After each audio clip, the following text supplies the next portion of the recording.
Yeah, the judge went straight ahead delivering this verdict, finding François Fillon and his wife guilty of fraud, of embezzling public money, of François Fillon's wife, Penelope, of being his accomplice in that. And she's just handed down sentences, and pretty tough sentences they are as well. The former French Prime Minister, François Fillon, front-runner in the 2017 presidential election at one stage, has been sentenced to 5 years in prison, 3 of those suspended, so 2 years behind bars. Now, under the French system, he's not going to be immediately taken away, but he will have to now lodge an appeal against that. We know that François Fillon's lawyers are determined to appeal. They had, in fact, been asking for this verdict to be postponed, for the whole trial to be reopened, because of recent revelations coming from the now retired chief prosecutor, who said that she'd come under a great deal of pressure to drive this case through quickly back in 2017. So François Fillon's supporters had been saying that this was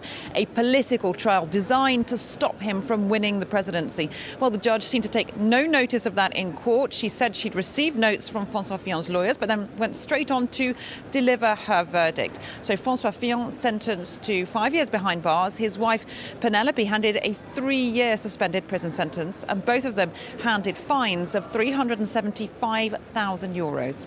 Now, Catherine, this, again, just to explain to our international viewers, is a huge downfall for François Fillon. Just remind us, if you will, of what role he held here in France in politics and how he was brought down. Yeah, this is an astonishing fall for grace for the man who was Prime Minister under President Nicolas Sarkozy, and himself going for the presidency back in 2017. And he really was on a strong footing. Opinion polls back in January 2017, before this whole scandal broke in the press, showed him as the favourite. He looked like he was heading to the Élysée presidential palace, and this case brought him down. He tried to carry on running for several weeks, but in the end he was placed under formal investigation and he ended his campaign.